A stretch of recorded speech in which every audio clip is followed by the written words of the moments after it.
My friends, good evening, everyone. If you would, join me. We're going to be in 1 Samuel chapter 17. If you need a Bible, you raise your hand and we'll bring a Bible around to you. We're in chapter 17 tonight. I think we've got like 58 verses. So we're only going to be in chapter 17 tonight. This is the chapter that everyone pretty much has memorized. People that don't even, people that don't go to church or, aren't following Jesus, this is a story they recognize. This is that chapter of David and Goliath. As we study this chapter, I would encourage you to not check out of this chapter. It's easy sometimes. One, it's easy in the Old Testament to think, oh, it's Old Testament stuff, it doesn't pertain to me, so I'm just kind of tune out a little bit. Or when we come to sections that we are familiar with, like David and Goliath, it's also easy to kind of check out and do a little bit of autopilot. Let's try and avoid those two mentalities. One of the things that was especially fun for me in this chapter that we should always be trying to do when we are studying the Old Testament is look for Jesus. Look for all of these, types or foreshadowings or little pictures or little insights that shows us something about the character of Jesus, the mission of Jesus, the coming of Jesus. We're actually going to have quite a bit of those that we're going to point out as we go through these 58 verses as well. So let's pray and let's dive in. Lord Jesus, thank you so much for the night that you've given to us. Help us, Lord, to just slow down and to find our rest in you in this moment, this evening, Lord. As we are studying your word, as we're desiring to just be in your presence and to hear from you and to study your word, help us, Lord, to do that. To set down the hurts, to set down the burden, to set down the anxieties, and just rest in you. And we love you, Lord, and we pray in your name. Amen. Okay, chapter 17, let's see, verses 1 through... we'll say 24. We're going to call that the setup. So we've got a little bit of background information we need to get into. So verse 1, now the Philistines gathered their armies together to battle and were gathered at Soko, which belongs to Judah. They encamped between Soko and Azekah in Ephes-Dammim. And Saul and the men of Israel were gathered together, and they encamped in the valley of Elah, and drew up in battle array against the Philistines. The Philistines stood on a mountain on one side, and Israel stood on a mountain on the other side with a valley between them. So it's a battle between the Israelites and the Philistines, something that we've been kind of studying as we're going through a little bit of Judges, but largely in the book of 1 Samuel. So they're basically in a valley, but the two different armies are encamped on just some hillsides with a little valley and a stream running between the two of them. And they're about 15 miles southwest of Jerusalem. So that's kind of what we're dealing with so far. And a champion went out from the camp of the Philistines named Goliath, from Gath, whose height was 6 cubits and a span. He had a bronze helmet on his head. He was armed with a coat of mail. The weight of the coat was 5,000 shekels of bronze, and he had bronze armor on his legs and a bronze javelin between his shoulders. Now the staff of his spear was like a weaver's beam, and his iron spearhead weighed 600 shekels, and a shield bearer went before him. So we know kind of who's fighting, we know where they're fighting, and now we're introduced to the Philistines' champion. You can blurt it out if you want to, I suppose. But when I say, give me the what does the word champion mean? What does the word champion mean to you? And everyone's probably was like, oh, well, that's the guy that's best in their field. That's the guy that best represents an organization. Well, champion, that's the guy on the front of the Wheaties box. We have all these things of champion. Literally, what that word champion means is middleman. It means the man in the middle, mediator. Essentially, he's the one that goes out in between two armies, representing one of the armies. It's kind of interesting. they have their champion. The Philistines have their champion. The Israelites are going to be looking for theirs. And we know, right, do we not already have our man in the middle? We already have our mediator. Our mediator is found in Jesus, something that was given to us in the New Testament. There was one mediator between God and man, and that is whom? The man, Jesus Christ. So I just like already kind of the direction that this chapter is going. So you have this dude, this Philistine from Gath, and he's like 9'9", carrying almost anywhere from 150 pounds to 200 pounds of armor. And he's got so much stuff that he's also got an armor bearer that's carrying his shield to go with him. He's a big dude. And our problems always look big when we focus on our problems. Have you noticed the more you stare at one particular thing, the bigger it just kind of grows in your vision? And it's not until someone that has some external perspective that comes alongside and tells you, oh, that's not that bad. You can just fix it with this. You're like, oh, why didn't I think of that? Because you are in panic level expert. Largely, that's what it is. And that's what the Philistines from Gath, that's what people like Goliath were good for.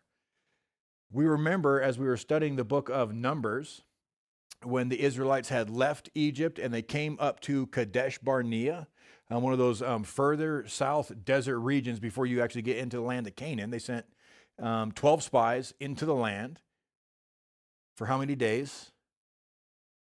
Good, 40. For 40 days, these spies spied out the whole breadth of the land. They come back. 2 spies like, guys, we got to go now. Look at the size of these grapes. It took 2 men to carry a bunch of grapes. That is a cluster of grapes. But the other 10 spies, what do they say? We can't go. Their cities are fortified. Their walls are too tall. And you should see the inhabitants. They're huge. We are like grasshoppers in their sight. We do not stand a chance. So they're able to convince the whole rest of the Israelites to run away, to not go in the promised land because of guys just like Goliath. Verse 8. Then he stood and cried out to the armies of Israel and said to them, why have you come out to line up for battle? Am I not a Philistine? And you, the servants of Saul, choose a man for yourselves and let him come down to me. So he's doing what is kind of, I don't know how typical it is. I know historically it has happened to save time and to save cost, to save lives. It's like, you know what? Instead of us just all rushing down there and duking it out, let's just do this the old-fashioned way. Our best guy versus your best guy, winner takes all. That's essentially what he's challenging them to. Winner takes all, just the 2 of us. And you kind of ask the question, it's like, I don't really understand. They're all lined up for battle. Why don't they just rush down the hill and start fighting each other? Because they're both set up, for anybody that likes to pay attention to like old military battles, but they're both set up on hillsides. So if someone rushes into battle too soon, they've lost all advantage, and the next group just has to swoop in over the top of them while firing down upon them. It's a bad idea. So the Philistines are backed off, the Israelites are backed off, and here is Goliath and his armor bearer just kind of prancing up towards the front and challenging them to one-on-one combat. If he is able to fight me, verse 9, and kill me, then we will be your servants. But if I prevail against him and kill him, then you shall be our servants and serve us. And the Philistine said, I defy the armies of Israel this day. Give me a man that we may fight together. When Saul and Israel heard these words of the Philistine, they were dismayed and greatly afraid. Faith and fear.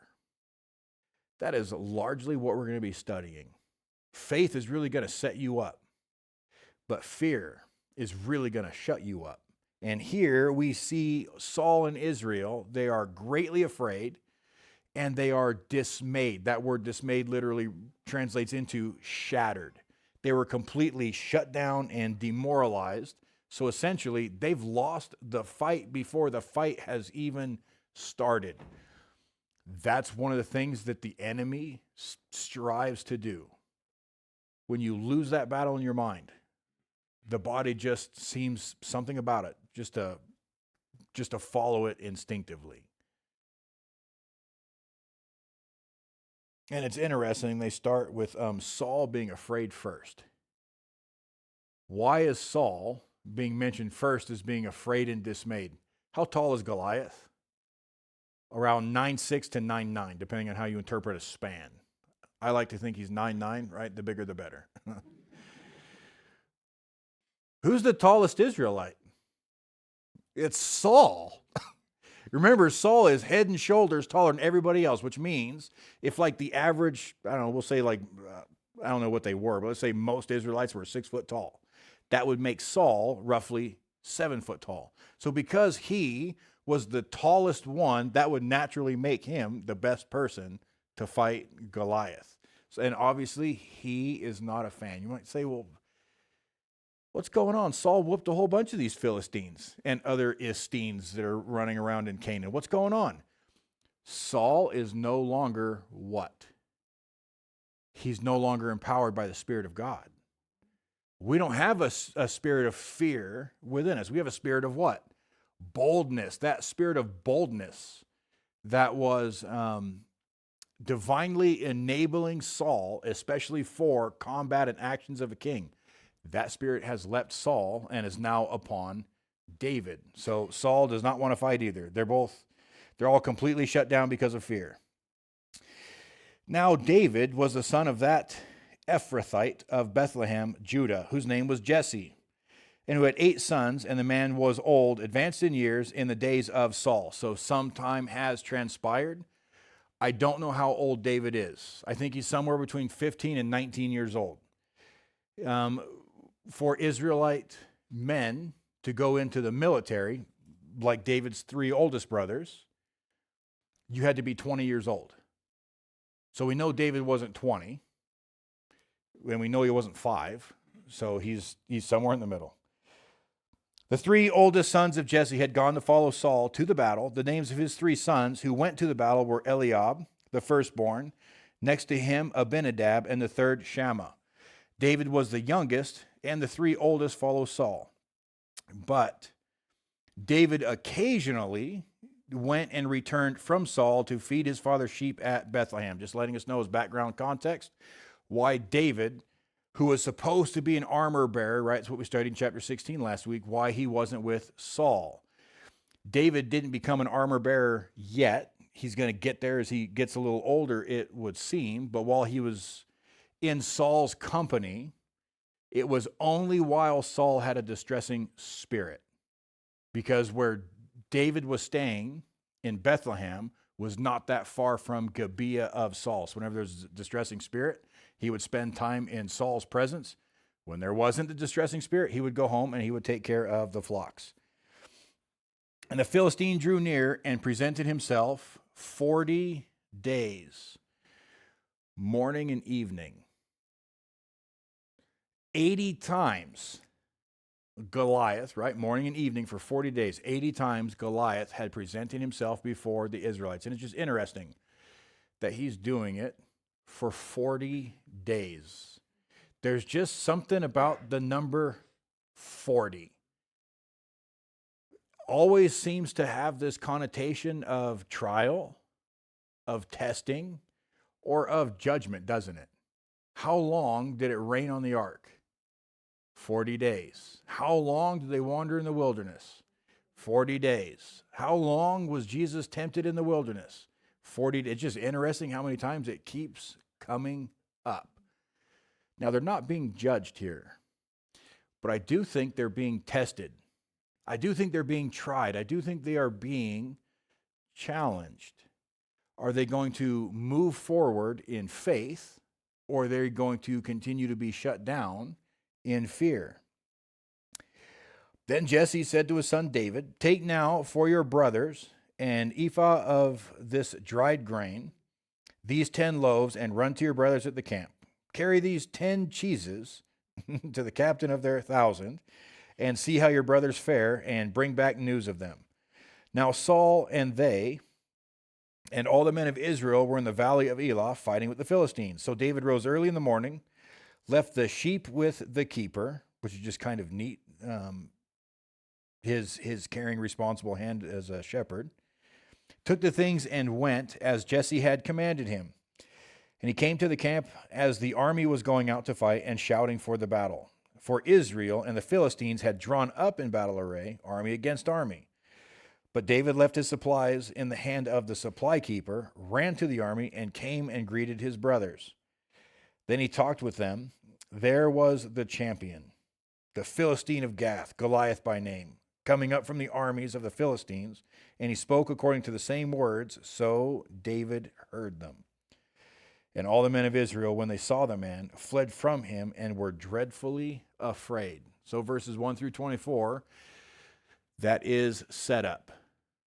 For 40 days, this champion, this middleman of the Philistines would come down into the valley and would basically taunt the Israelites. Send one person down to meet me. If you win, we serve you. If I win, you'll serve me. Twice a day, he was doing it. David made his way to the front lines to where he could hear the Philistines speaking. So verses 1 through 24 was the setup. Beginning in verse 25 is the step up. We're going to see what David is going to do, how David is going to respond to the situation. So the men of Israel said, "Have you seen this man who has come up?" You can almost hear it in their voice. Can't you? Like they're in shock and awe, but obviously in fear of this great big dude that the Philistines have fighting for them. Surely he has come up to defy Israel. And it shall be that the man who kills him, the king will, three things. The king will enrich him with great riches, will give him his daughter, and give his father's house exemption from taxes in Israel. The king has got to bribe somebody with the only things he can think of. Whoever wants to be our champion, whoever wants to be our middleman, our mediator, if you win, you get three things: an inheritance, a bride, and freedom. Kind of neat, isn't it? Since Jesus is our mediator and Jesus won, what three things did he get? Ephesians chapter 1 tells us that we are his what? Inheritance. Ephesians 5 in the book of Revelation tells us that we are Christ's bride. And anyone in the champion's, the Father's house, has freedom. Whenever we study our Old Testaments, we really need to look for Jesus. Some of us, when we read and we study, we kind of do it a little bit, I don't know, without purpose. Without focus is probably a better word for it. Finding Jesus in the Old Testament pages is just kind of one of the coolest things ever, especially since he comes from the seed of David. So then David spoke to the men who stood by him, saying, "What shall be done for the man who kills this Philistine and takes away the reproach of Israel?" Notice his focus. His focus is more on Israel's reputation, but also on the glory of the Lord. That's more where his focus is. The way he's kind of phrasing this one, basically David as a youth, we'll just say he's about 15, 16 years old. He's trying to encourage someone to step up and to fight the Philistine. For who is this uncircumcised Philistine that he should defy the armies of the living God? I like how David identifies him as an uncircumcised Philistine. Why does he say that? Can't he just say Philistine? Big dude? Bully?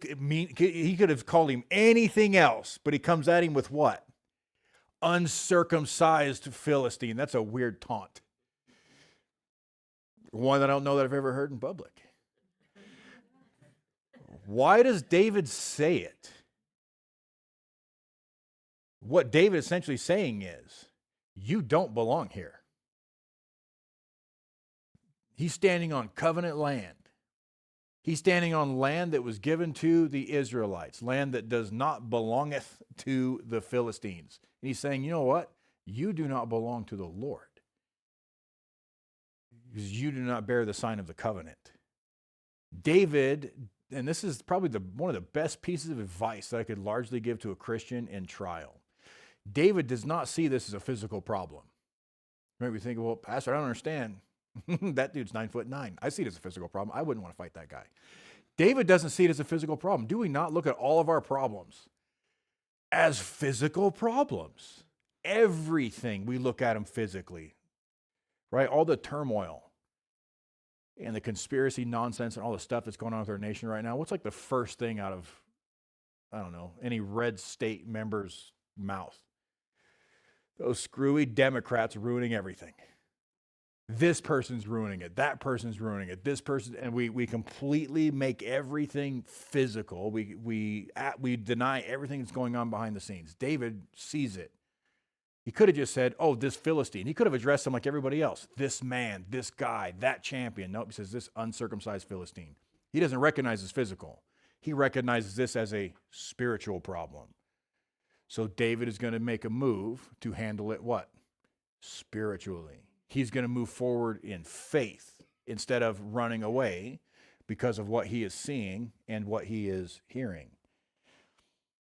And the people answered him in this manner, saying, "So shall it be, done for the man who kills him." Now Eliab, his oldest brother, I got to warn you, whenever you step up in faith, you're always going to have someone there to discourage. Often it'll come from family members. I'd like to say it will never come from Christians, but that would just be stupid. Because Christians, even Christians, especially Christians, hate it when they see someone else step up in faith when they know they should have. Or they see someone that it doesn't make any sense that they step up in faith when you should have. You know, for example, a lot of the places we go and the people that go around with me, when I go to conferences or whatever else, often I'll take Kyle with me. And he's like, "Oh, we should go pray for that person." It's like, shut up, Kyle. I should have thought of that.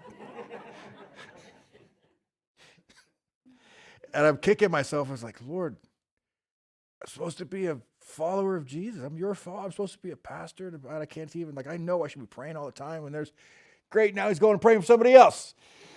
And sometimes, right, the stuff that they're doing and stepping out in faith, sometimes it's going to bring on the naysayers. It's going to bring on the discouragers. We got to, as a church, right, as Christians, we got to fight that mentality. We should be encouragers in the faith. But here's old Eliab. He sees his kid brother, the youngest, the runt of the flock, who we remember a few chapters ago, he was not even mentioned by name by the family.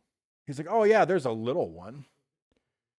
He's just weird looking with bright eyes. He's out there in the field." He wasn't mentioned by name, wasn't called by name.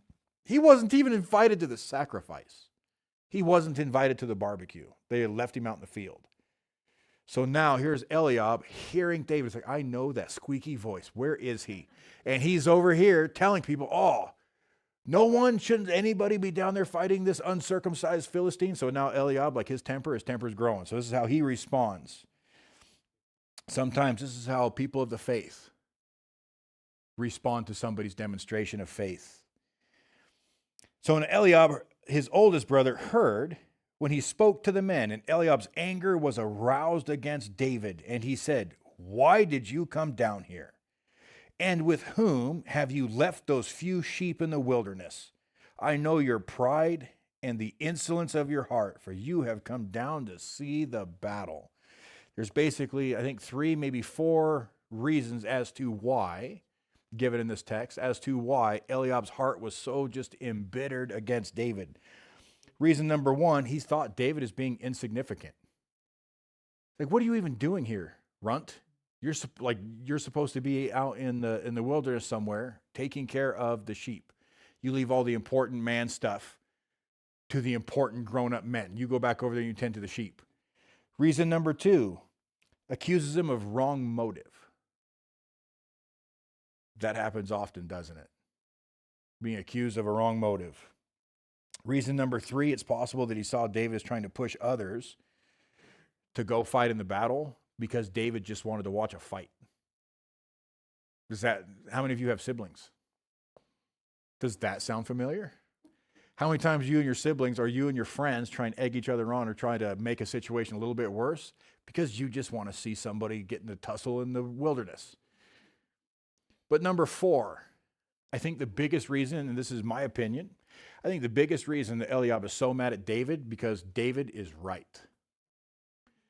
Don't we hate that? We can say anything we want to. It's like, you know what? You're here for the wrong reasons. You're being poisonous among the men. You're not good enough to be here. But at the very end of the day, they're right and we know it. There's something going on with their faith. Their fire is so bright and ours is so diminished. We have to extinguish it. One of the saddest stories. Megan and I were saved at the same time, but we were like 9,000 miles apart. Craziest thing ever. So I was essentially saved or brought back into a relationship with the Lord, and I was baptized in the middle of Iraq. She came to the Lord, and she was baptized in Twin Falls, Idaho. She was attending one of the churches in Twin Falls, and she was like all new believers, right? We get really crazy about our faith. The fire is hot, and we just want to set everything else on fire with it. We want to tell everybody about Jesus. We're reading our Bibles. We're praying. We're attending fellowship. And she was going to this church, and she was so excited. She was talking to one of the older gals of the church, and the older gals kind of looked at us like, oh, you're one of those brand new Christians, aren't you? So excited. She's like, oh, yeah, I just accepted Jesus like a month ago. I was like, oh, don't worry. That's going to go away. A pile of hot garbage. When our fire is not going to be like somebody else's fire, or our work is not going to be like somebody else's work, instead of stoking up and feeding our fire, I don't know what it is. It just seems easier to try and stomp somebody else's out a little bit, to try and bring them down to a level instead of us essentially trying to grow and rise up to a particular level. So here's Eliab scorning his brother, which is interesting because Jesus was also scorned by his brethren. And David said, what have I done now? Is there not a cause? I love that. David is not deterred by his brother's nonsense. So then he turned from him toward another and said the same thing. And these people answered him as the first ones did.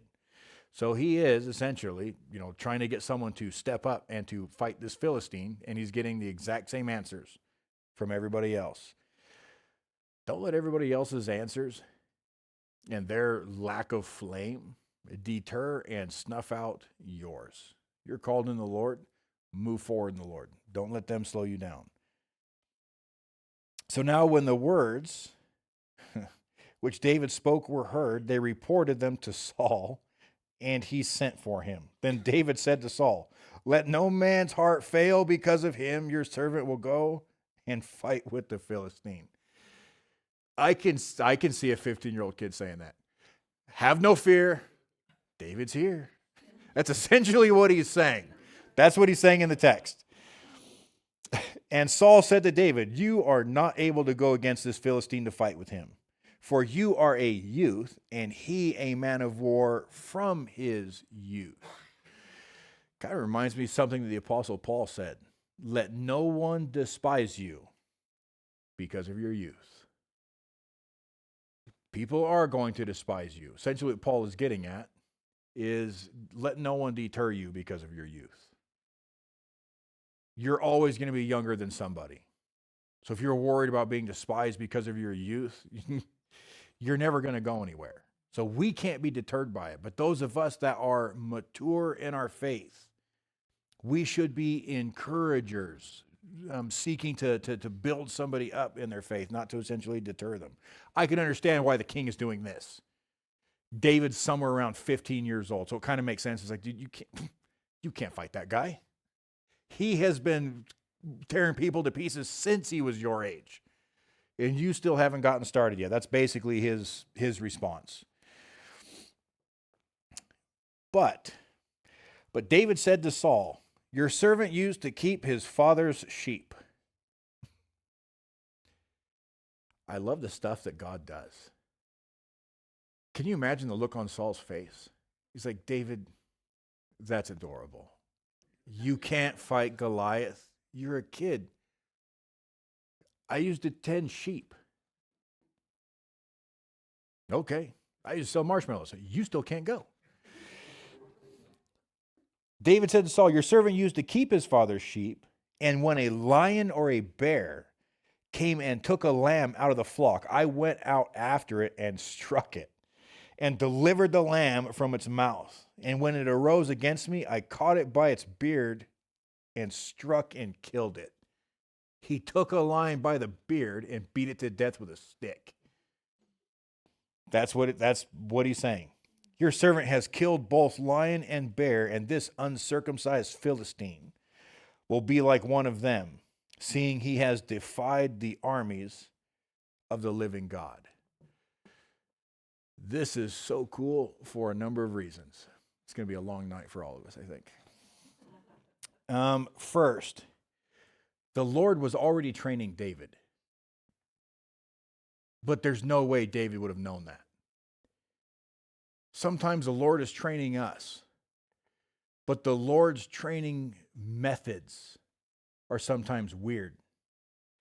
And we had this conversation with Kyle. I like to meet with the teachers so we can just kind of go over notes before we start teaching. And Kyle's, he was a Krav Maga instructor. So I asked him, I was like, Kyle, if you're going to teach me and train me in Krav Maga, how would you do it? He's like, well, we do a lot, some sparring work. I was like, good, let's sparring. What am I sparring against? He's like, a person. Mm-hmm. David was being trained to fight a man, a big one, by fighting lions and bears, and maybe tigers.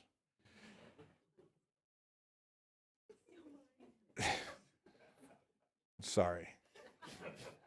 It threw me off too. Sometimes we abandon what God is doing and how God is doing it because we don't understand it. That's pretty foolish to think that we understand everything that God is going to do. And when he does something that just doesn't make sense, it's like, you know what? I'm out. This doesn't make sense to me. Yeah, that's called faith. Trusting the Lord and trusting in his purposes. I don't think David knew that he was being trained to fight a dude. He was just being faithful in where he was placed in the moment, and that was tending sheep. And that's essentially what matters. God calls us to be faithful and diligent wherever we are. And then he's going to use that faithfulness to accomplish greater things. If you're not being faithful with where God has you now, can you expect or demand to be given more things, more responsibilities? You can't, because if you're faithless in the little things, if you're not diligent in the little things, you are going to be known to be not diligent or not faithful in the big ones. Doesn't Jesus tell us in the Gospels, hey, you are faithful in little things. Here you go. Here's more. Here's more responsibility. So he didn't know he was being trained. And he didn't know what he was being trained for. He didn't know he had to be responsible for any kind of training. The Lord took care of it. Moreover, David said, the Lord, this is a cool verse, the Lord who delivered me from the paw of the lion and from the paw of the bear, he will deliver me from the hand of the Philistine. David recognizes whose victory that was, because that's quite a thing to boast about. How many men, be honest, how many of you have ever daydreamed about fighting a bear in hand-to-hand combat? Really? That's it? I know it's stupid. I know it's dumb. And I know the odds are not in my favor. But I've always had this thing, especially when I'm camping, it's like if a bear were to come and attack my family right now, I have one knife and a sharp stick. I could do it. But imagine, Now imagine if you did it and you won. What do you think our sermon would be about if you found I killed a bear barehanded protecting my family? I came back on Sunday and I had some bruises, like some teeth marks. What do you think our sermon would be about? How awesome I am. It's like I fought that bear. It's easy to take those impossible victories and call it ours. A 15-year-old kid killed a bear and a lion. Like the stuff we struggle with anymore. David fully recognizes that victory was God's. That's how he is able. That truly is David's secret weapon. That is how he's able to say, right? Look how he's growing in boldness. Someone should fight that Philistine. Have no fear, David. I'm going to fight that Philistine. It's like, yeah, you're really stupid. It's like, no, I've seen what the Lord can do. Fought a bear, fought a lion. I'm still here. I rescued my sheep, not because I'm some kind of like Israeli ninja, but because the Lord is with me. He is able to walk forward in faith and in boldness. And Saul said to David, go, and the Lord be with you. Saul's convinced. That's the most amazing part of this chapter to me. Why did Paul let a 15-year-old kid go fight in his place? Fear. Sometimes we fail to realize how strong fear really is. Is it a wonder to me that a kid killed a bear and a lion? No, that kid had the Spirit of God on him. Like that bear was in trouble the moment he looked at one of them sheep. Does it shock me that God can use a 15-year-old kid to kill a 9'9" Philistine? That doesn't shock me. It's neat that he did it with a rock. Sorry to throw a spoiler if you guys haven't read the story yet. That doesn't shock me. That Saul just let the kid go fight in his place. That's nuts. That is crazy to me. That's what fear does. Fear, if we let it, fear cancels out faith. That's why we have to grow and develop our faith to fight fear. But there's something that stops us from going there. I think it was Mueller, but I could be wrong. But he said, great faith, strong faith requires great and strong trials. We love the first part. The second part we're not so fond of. Because some of those trials are just, they're horrible. And now here's Saul, willing to let young David go fight in his place. So Saul clothed David with his armor. Saul is still in the flesh. Like, all right, you're going to fight this battle. You got to be dressed for the battle. Saul is the tallest man in Israel. David's a teenager. So, I don't know. I hate to do it again. Have you guys seen Lord of the Rings? I think it's the second one. It might be the first one when Gimli puts on the armor and it's just dragging on the ground. Which one is that, Stephen? The second one? Dude, I was right. Thank you. That's probably what David looked like, right? The kid with his mom's wedding dress and it's just dragging all over the ground.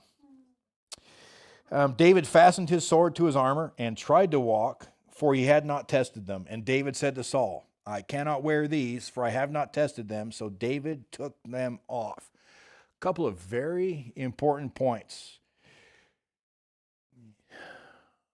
One, church, you need to understand you are supposed to be armored up daily, right? Paul makes it very clear to us in Ephesians 6, somewhere around chapter 10, all the way to the end of the chapter. It's that armor of God, that spiritual armor section. You are supposed to be armored up. Number two, you cannot fight in somebody else's armor. Your armor is personal, very personal, because everybody is shaped differently. Therefore, your armor is going to fit you differently. You have to wear it. You have to wear it around. You have to train in it. Then you get it kind of put together the way you like it, and then any loose hanging straps, right? You've probably, seen movies, or some of you are military. We tape up our little straps to make sure they don't come undone. We set up our armor and our battle gear the way we like it, because it's not the same for everybody. I would wear my magazines lower because it was faster for me to reload than having them up higher. Some people are different. Different positions of your plates, different positions of your weapon systems, your sling, whatever it is. Your armor has to be personalized, which means you have to spend time tinkering with it. tinkering with your faith. How many of you know right off the top of your head what the armor of God was? Right? Helmet of salvation, shield of faith, breastplate of righteousness, belt of truth, sword of the Spirit to shod your feet in the preparation of the gospel. Tinker with your armor. Breastplate of righteousness. Doesn't fit right. Whose righteousness am I supposed to be clothed in? Helmet of salvation. Well, you better make sure that helmet fits right. That's one of the first things the enemy wants to take off. Do you know that you are saved? The sword of the Spirit, my favorite one. I can't wait to, he's not here now, I'm going to get Keith. He's going to have him make me a couple of swords. Anyway. How up to speed are you on your sword fighting? If I were to bring in 2 fencing swords right now in one of those fancy helmets, how many of you would have a go and think you could win?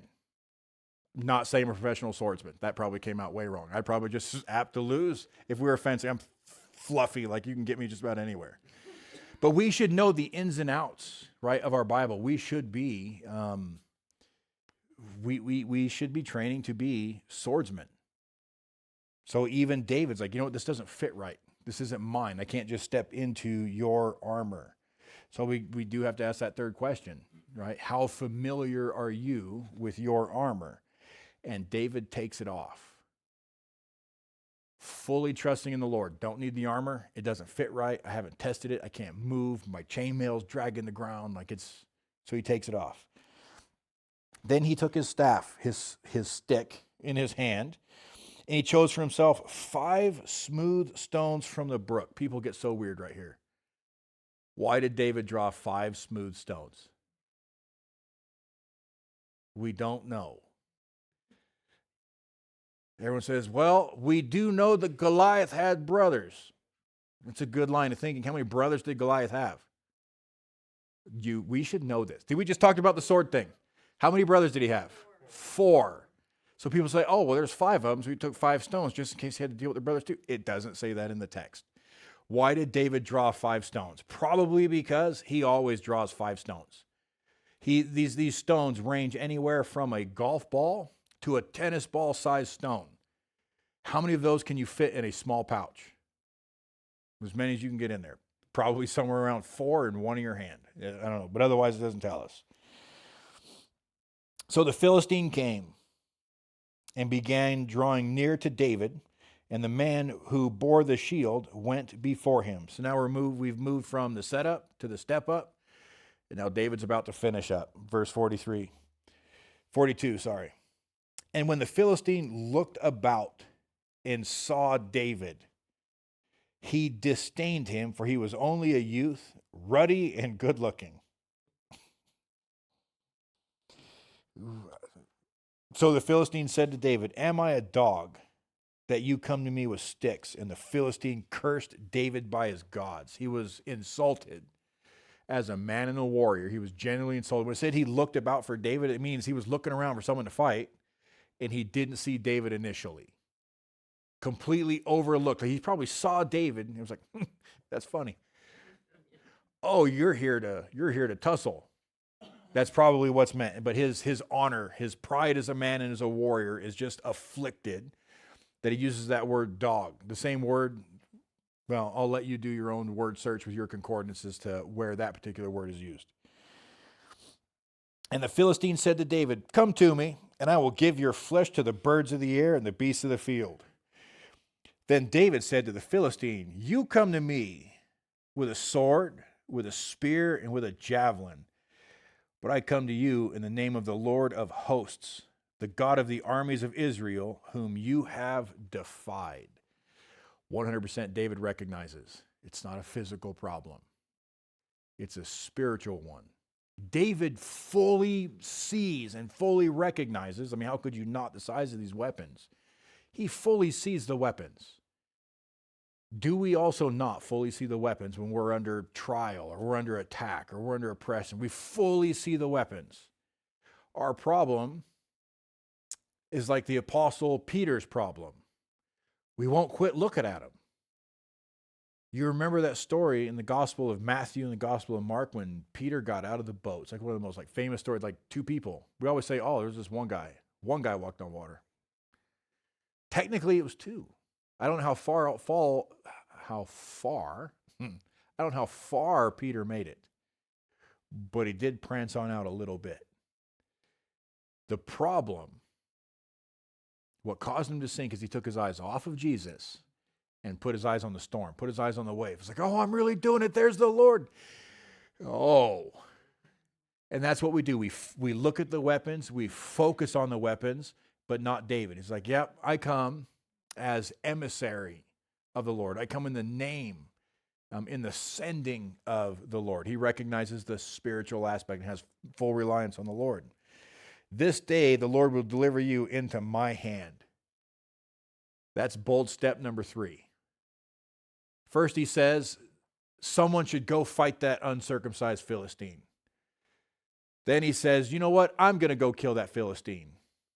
I will go and kill Goliath. Now he says of Goliath to Goliath, I'm going to kill you. 15 years old. And such a powerful demonstration of faith. And I will strike you and take your head from you. And this day I will give the carcasses of the camp of the Philistines to the birds of the air and the wild beasts of the earth. So basically, he's 15. His trash talk is only so developed. Goliath says, I'm going to feed you the birds. David's like, I'm going to feed you to the birds. We know how it goes. But the why. When we're going to go and do something, whatever it is that we do, the why matters so much. David has 2 reasons. Reason number 1, that all the earth may know that there is a God in Israel. What is his purpose? To glorify the Lord. Remember our definition of glorify. To know him more or to make him known more. He's saying, you know what? When I, short and ruddy, remove your head, change the vernacular. When wee man does a job that no one thought was possible, they can only say that was God. So when the Lord puts something so fearful in front of you, so impossible in front of you, when I say, you know what, Lord, I don't have the strength to do this. That's kind of the point. Because if you had the strength to do it, you wouldn't glorify the Lord. You'd be like, oh yeah, of course I could fight Goliath. I watched Conan the Barbarian 15 times. I learned all his moves. Like that Philistine didn't stand a chance. He's not going to glorify himself. He's there to glorify the Lord. Reason number 2 in verse 47. Then all this assembly shall know that the Lord does not save with sword and spear. For the battle is the Lord's, and he will give you into our hands. I love that. The victory of the champion is the people's victory. Likewise, the victory of Christ is your victory. So his point number 2, he's like, you know what? They're trusting in their weaponry too to save them. But through this, they're going to understand that maybe God can do something different than what you are supposing that he is going to do. So it was when the Philistine arose and came and drew near to meet David, that David hurried and ran toward the army to meet the Philistine. That's just crazy. Great big Philistines running at David. David doesn't juke and jive and all the weird nonsense that we see in the little TV shows. He runs like straight at the Philistine. Then David put his hand in his bag, took out a stone,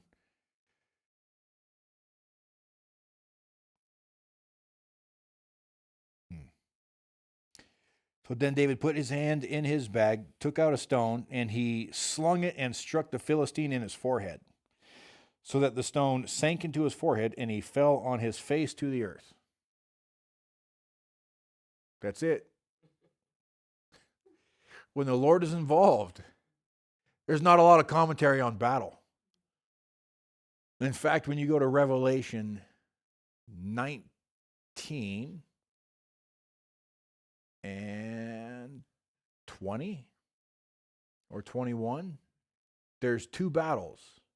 You have the battle of Armageddon, which is spoken of in Revelation chapter 19. That's the one where Jesus comes back the second time, stops that battle. And the other battle, it's got to be in 20. It is. I think the other one's in 20. That's called the final battle. After the 1,000 years, the devil is released. He tempts people on the earth to surround the camps of the Lord. And it says he basically speaks a word and they're all gone. If God is involved, there's not going to be battle commentary. David ran forward, threw a rock, and killed Goliath, and he's dead. End of battle. So David prevailed over the Philistine with a sling and a stone, and struck the Philistine and killed him. But there was no sword in the hand of David. We already know that because all he had was a sling. Therefore, David ran and stood over the Philistine, took his sword, drew it out of its sheath, and killed him and cut off his head with it. Why? Two reasons. First, David made him a promise. David is faithful. He keeps his word. He told him he was going to cut off his head, and that's exactly what David did. Reason number two, the Philistines, like the Amalekites, they give us quite a picture of our own flesh. And when you're trying to put to death the old man, you need to make sure it's like dead, not just mostly dead. David was not going to take a chance that the Philistine could get back up. So he ran forward without hesitation, drew the sword, and made sure that he was just going to stay down. And when the Philistines saw that their champion was dead, they fled. You can't obviously trust that the enemy's going to keep their word. They were supposed to do what? Surrender the army. They have changed their mind, and now they are fleeing the battle space. Now the men of Israel and Judah arose and shouted and pursued the Philistines as far as the entrance of the valley and to the gates of Ekron. And the wounded of the Philistines fell along the road to Sha'araim, even as far as Gath and Ekron.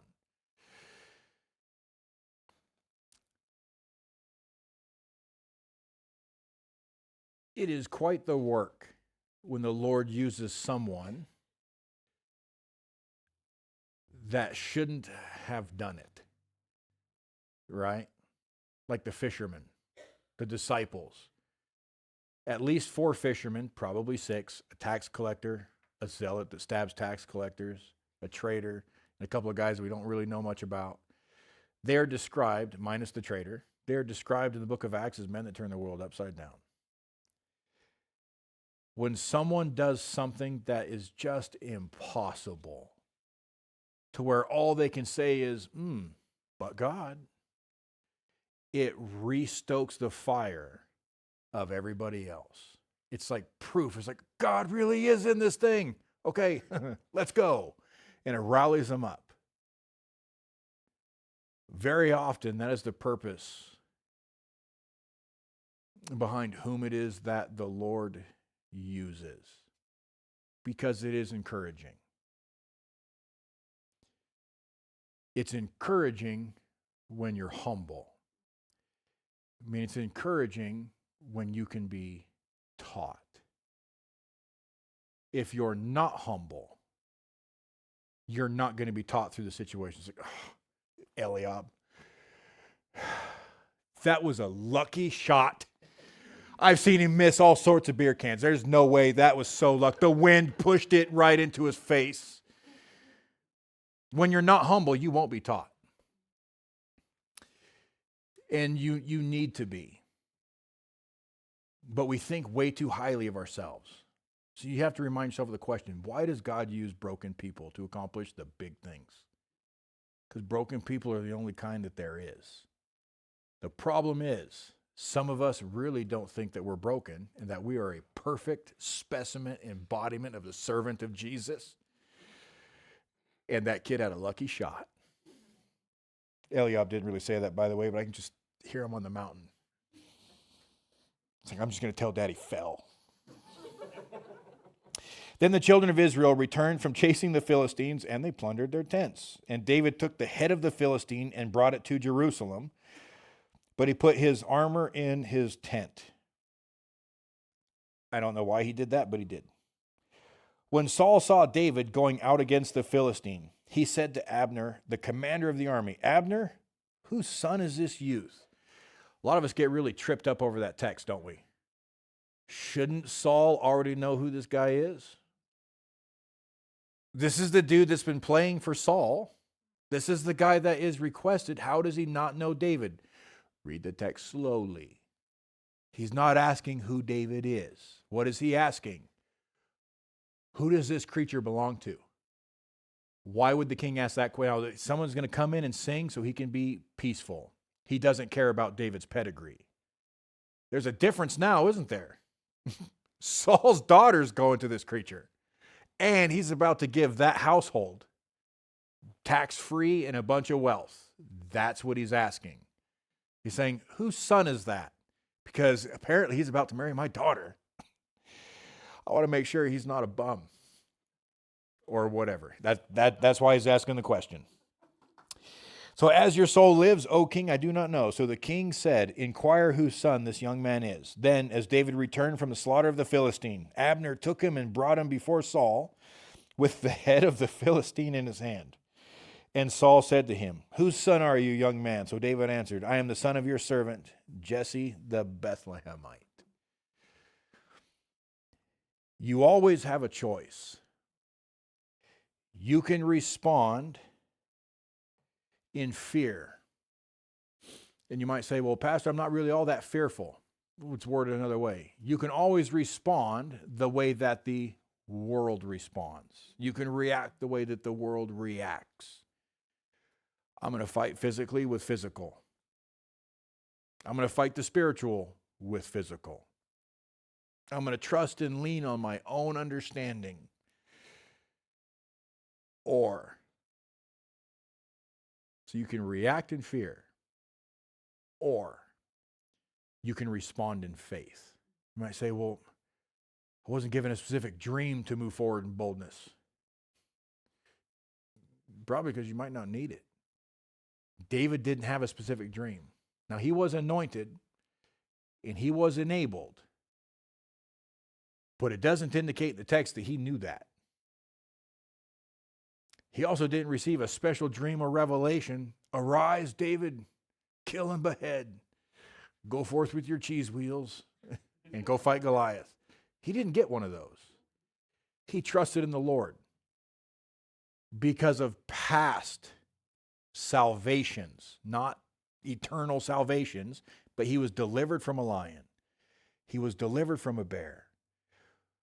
When we are made afraid and dismayed, or supremely fearful and shattered, what that largely makes us is forgetful. We completely forget what this says. We completely forget what he has done in the past. And it causes us to react in fear instead of responding by faith. That's why we have to put ourselves at the feet of the King every single morning so that we can be refreshed, we can be refilled, we can be reminded, so that we can respond like David. Maybe pump your brakes on have no fear, David is here. But you say, you know what? I'm here in the Lord. And when you're there in the Lord, your battle commentary is going to be wicked short. Amen? Let's pray. Father, I am so thankful that you have preserved your word for our instruction and our growth, for our encouragement. Lord, for our cleansing. We need it. It is easy to forget. And Lord, I love reading stories, especially like this one. This isn't just an underdog story. This is whatever is under an underdog story. Truly, we can do all things